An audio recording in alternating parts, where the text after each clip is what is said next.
ગુણાત્મક માહિતીનું વિશ્લેષણ analysis of categorical data FY BCom semester 2 statistic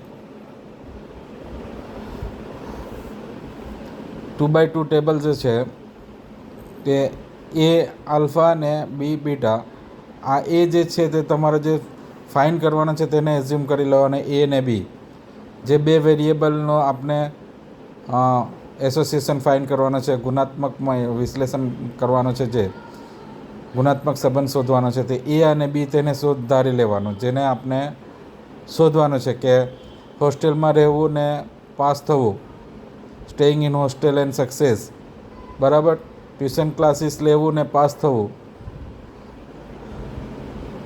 કોઈ બીમારીનો ઇન્જેક્શન મુકાવવું અને તેનાથી તે બીમારી નહીં થવી, તે બધા એ ને બી એઝ્યુમ કરી લેવાનું, ધારી લેવાનું, બરાબર. તો આ 2x2 ટેબલમાં આ ધારે પછી બીથી ઓપોઝિટ બીટા અને એથી ઓપોઝિટ આલ્ફા, આ જે છે ઇન્ટરસેક્ટ કરે, અહીંયા જે છે તે ત્યાં એ બી આવશે, અહીંયા એ ને બીટા આવશે, આ આલ્ફા બી આવશે ને આ જે છે તે આલ્ફા બીટા આવશે. આનો જે ટોટલ થશે તે એ થશે, આનો ટોટલ થશે તે આલ્ફા થશે ને આનો ટોટલ આવશે તે બી આવશે, આનો ટોટલને બીટા કહેવાશે ને આ alpha plus beta is equal to n ને a plus alpha is equal to beta, b plus beta is equal to n ને a plus alpha is equal to n, બરાબર. આ બેનો total a b plus a alpha b is equal to b, a b a beta plus alpha beta is equal to b, a b plus a beta is equal to a alpha B plus alpha beta is equal to a. જો આમાંથી કોઈ બી information તમારા plus કરવાથી કે minus કરવાથી કોઈ number minus થતો હોય કે કોઈ આન્સર માઇનસ આવતો હોય તો ઇન્ફોર્મેશન ઇનકન્સિસ્ટન્ટ છે, એટલે બે વચ્ચે સંબંધ નહીં મળે, બરાબર. તો ઇનકન્સિસ્ટન્ટ કહેવાશે ઇન્ફોર્મેશનને. તો ઇનકન્સિસ્ટન્ટ શોધવા માટે આ તમારે યાદ રાખવું પડશે, કોનો એડિશન થાય તે, કોઈ બી આન્સર માઇનસ નહીં થવો જોઈએ, બરાબર. આ એસોસિએશન એટલે ગુણાત્મક સંબંધ શોધવાની 3 પદ્ધતિઓ છે. 3 methods are there four association between 2 variables. Method of comparison of observe and expected frequency, એટલે અવલોકિત અને અપેક્ષિત આવૃત્તિ. અવલોકિત એટલે જે ઓરિજિનલ આવૃત્તિ છે તે મૂળ આવૃત્તિ, ઓરિજિનલ ફ્રીક્વન્સી, એન્ડ અપેક્ષિત આવૃત્તિ એટલે કે એક્સપેક્ટેડ ફ્રીક્વન્સી એટલે કે પ્રોબેબિલિટી, બરાબર. એટલે આપણે કમ્પેર કરવાના છે આને એ બી ઓપન બી, એટલે આ એ બી ડિવાઇડેડ બાય આ બી, અને એ બીટા ઓપન બીટા, એ બેને કમ્પેર કરવાના છે. જો એ બે ઇક્વલ હોય તો પોઝિટિવ, એ બે ઇક્વલ હોય તો પોઝિટિવ, એ બે ઇક્વલ હોય તો સ્વતંત્ર, ઇન્ડિપેન્ડન્ટ, બરાબર. જો એ બી બિગર હોય તો પોઝિટિવ ધન, એ બી લેસ હોય આના કરતાં a into b divided by n આના કરતાં, બરાબર. તો હા, એ કમ્પેર કરવાના છે આના એ બી અને a into b divided by n. તો આ એની પ્રોબેબિલિટી છે ને આ ઓરિજિનલ ફ્રીક્વન્સી છે, બરાબર. તો એ બી ને એની પ્રોબેબિલિટી ઇક્વલ હોય તો ઇન્ડિપેન્ડન્ટ વેરિયેબલ એટલે કે લેક ઓફ એસોસિએશન કહેવાય, અભાવ, સ્વતંત્ર કહેવાય, બરાબર. પોઝિટિવ માટે એ બી બિગ હોવો જોઈએ આ પ્રોબેબિલિટી કરતાં, અને નેગેટિવ માટે એ બી લેસ હોવો જોઈએ આ પ્રોબેબિલિટી કરતાં. હવે બીજી મેથડ છે પ્રપોઝન મેથડ, એટલે પ્રમાણની રીત. એમાં એ બી ઓપન બી અને એ બીટા ઓપન બીટા લેવાનો. તો એમાં એ બી ઓપન બી જે છે એ બે ઇક્વલ જો હોય, એ બી ઓપન બી ડિવાઇડ ને equal to A beta open beta, તો ઇન્ડિપેન્ડન્ટ વેરિયેબલ એટલે કે સ્વતંત્ર, લેક ઓફ એસોસિએશન, અભાવ ગુણાત્મક સંબંધનો. એ બી ઓપન બી બિગર હોય તો પોઝિટિવ, એ બી ઓપન બી એ સ્મોલ હોય એ બીટા ઓપન બીટા કરતાં તો નેગેટિવ, બરાબર. ચાલ, થર્ડ છે યુલ. તો યુલની મેથડ જે છે તેમાં એનો ફોર્મ્યુલા છે તો આ રીતે બનશે.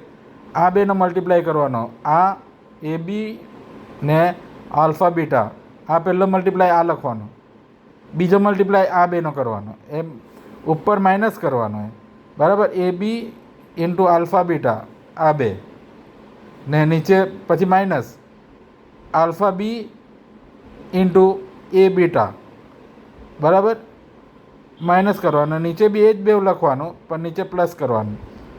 હવે આ બેનો જ એમાં વિચારવાનો, જો આ બિગર હોય તો પોઝિટિવ આન્સર આવશે, આ બેનો મલ્ટીપ્લાય સ્મોલ હશે આના કરતાં તો ઉપર નેગેટિવ આવશે એટલે આન્સર નેગેટિવ થઈ જશે, ને આ બે સરખો હશે તો ઉપર 0 થઈ જશે તો આન્સર 0 થશે, તો ઇન્ડિપેન્ડન્ટ વેરિયેબલ બનશે.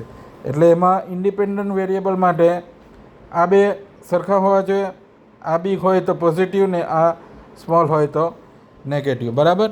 તો એ 3 મેથડ માટે છે. હવે યુલ માટે જે છે તે બીજી બી પોસિબિલિટી છે. જો યુલમાં ક્યુ એના ફોર્મ્યુલાને ક્યુ કહેવાય, તો ક્યુ જો -1 આવે તો પરફેક્ટ નેગેટિવ, સંપૂર્ણ ઋણ ગુણાત્મક સંબંધ. -1 ને 0ની વચ્ચે હોય ક્યુ તો પાર્ટલી નેગેટિવ, પાર્શલ નેગેટિવ, આંશિક ઋણ ગુણાત્મક સંબંધ. ક્યુ ઇઝ ઇક્વલ ટુ 0 હોય તો ઇન્ડિપેન્ડન્ટ, એટલે કે સ્વતંત્ર ચલ, લેક ઓફ એસોસિએશન, ગુણાત્મક સંબંધનો અભાવ કહેવાય. ને 0 ને 1ની વચ્ચે જો હોય તો પાર્ટલી કે પાર્ટલી પોઝિટિવ કહેવાશે, આંશિક ધન ગુણાત્મક સંબંધ. અને ક્યુ ઇઝ ઇક્વલ ટુ 1 હોય તો પરફેક્ટ પોઝિટિવ, સંપૂર્ણ ધન ગુણાત્મક સંબંધ એમ કહેવાશે, બરાબર. આમાં કેટલાક મહત્ત્વના સમ છે. આ 3 મેથડમાં 3 વસ્તુ આ યાદ રાખવાની છે, એ બી ને a into b divided by n, એ બેને લેવાનો છે, કમ્પેર કરવાનો છે. પછી પ્રપોઝન એ બી ઓપન બી ને એ બીટા ઓપન બીટા કરવાનો છે, ને આલ્ફા બીનો યુલમાં આ પહેલો મલ્ટીપ્લાય આ લેવાનો અને બીજો મલ્ટીપ્લાય આ લેવાનો, ઉપર માઇનસ ને નીચે પ્લસ. તો એ રીતે તમારે ફાઇન્ડ થશે. કેટલાક ઇમ્પોર્ટન્ટ સમ્સ છે તે જે તમને કહી દઉં આ ચેપ્ટરના. ઇલેસ્ટ્રેશન 10, બરાબર. એમાં ઇનોક્યુલેટેડ એટલે કે રસી મુકાવી હોય તે ઇફેક્ટિવ થાય કહેવાય તો એ બીમારી નહીં થવો જોઈએ, નોટ એટેક બાય કોલેરા. તો એ ને બી એને લઈ લેવાનો આપણે. તો બીટા એટેક કોલેરા, તો એ તો આલ્ફા નોટ ઇનોક્યુલેટેડ એટલે રસી ના મુકાવી હોય, બરાબર. એની બધી ઇન્ફોર્મેશન કરવાની, પછી 3 મેથડથી ગણો તો તમારા આન્સર આવશે એ રીતના. એ ઇમ્પોર્ટન્ટ સમ છે. પછી ફાધર ને સનનો એક્સ્ટ્રા વર્ઝન એટલે કે એ ખર્ચાળ હોય અને બીજો માઇઝર એટલે કે ખર્ચાળ ન હોય, કંજૂસ હોય તેવા, તો એનો એસોસિએશન પૂછેલો છે. Calculate coefficient of association between extroversion in father and son and interpret, એટલે બેવ ખર્ચાળ હોય એ પૂછેલો છે, બરાબર. તો એ બેવને એકને એ લઈ લેવાનો ફાધર ને બીજાને બી, બેવ ખર્ચાળ હોય તે લઈ લેવાનો એક્સ્ટ્રા વર્ઝન, બરાબર. તો આમાં ઓપોઝિટ વર્ડ આપેલો જ છે. તો અહીંયા ફાધર ખર્ચાળ છે એટલે એક્સ્ટ્રા વર્ઝન છે, તો માઇઝર ફાધર આવશે આલ્ફા. અહીંયા સન જે છે તે એક્સ્ટ્રા વર્ઝન છે એટલે કે ખર્ચાળ છે, તો અહીંયા સન જે છે એનો છોકરો જે છે તે માઇઝર એટલે કંજૂસ હોય તે આવશે, બરાબર. એની ઇન્ફોર્મેશન ક્યુલથી શોધો, પ્રપોઝનથી શોધો કે પ્રમાણથી શોધો કે અવલોકિત અને અપેક્ષિતની સરખામણી એટલે ઓબ્ઝર્વ અને એક્સપેક્ટેડ ફ્રિકવન્સીને કમ્પેર કરવાની મેથડથી શોધો. બધાનો આન્સર સરખો જ આવશે. જે કહેલો હોય તે શોધવાનો, નહીં તો યુલની મેથડની ફોર્મ્યુલા તમને સમજાવી તે રીતે કરવાનું છે. બીજો સમ કહું છું. આ સમ નંબર ઇલેસ્ટ્રેશન 12 જે છે, બરાબર. એમાં એક્સ ને વાય બે સિટીનો આપેલો છે. તો બે સિટી માટે શું ફાઇન્ડ કરવાનું છે? Find the coefficient association between literacy and good economic condition, એટલે ભણેલા હોય ને તેની સારી આર્થિક સ્થિતિ હોય તે. તો એ અને બી લઈ લેવાનું. લિટરસી ભણેલા એ લેવાનું, તો આર્થિક સ્થિતિ સારીને બી લઈ લેવાનું, બરાબર. તો આલ્ફા ને બીટા, એટલે જો લિટરસીને એ લીધો હોય તો આલ્ફા બનશે અભણ કે ઓછો ભણેલો, બરાબર. અને જો બીને આપણે લીધો હોય આર્થિક સ્થિતિ સારી, તો બીટા બનશે આર્થિક સ્થિતિ નબળી હોય તે.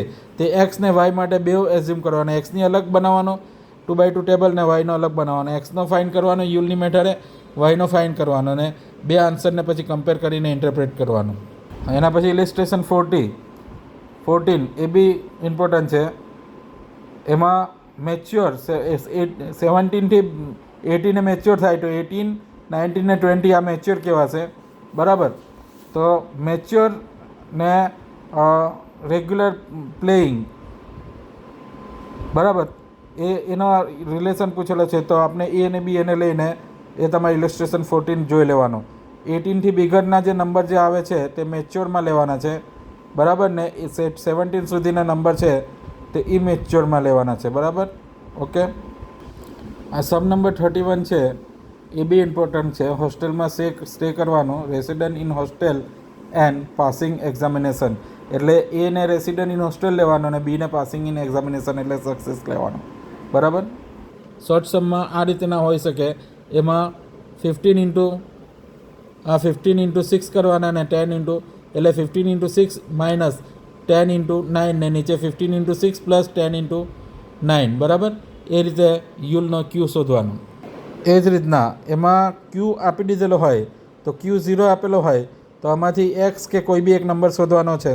તો ક્યુ ઇઝ ઇક્વલ ટુ આ ફોર્મ્યુલા લખવાની, પછી 10 × 9 માઇનસ 30 × x એટલે 30x, ને આ બાજુ ક્યુની જગ્યાએ 0 લેવાનો, સાઈડ ચેન્જ કરશો એટલે તમને એક્સ મળી જશે. ઓકે, બેસ્ટ ઓફ લક, સારી રીતે કરવાનું, બરાબર. આવી જ રીતે સમને આનામાંથી થિયરી બી પૂછાશે, થિયરી તમારે જોઈ જવાની.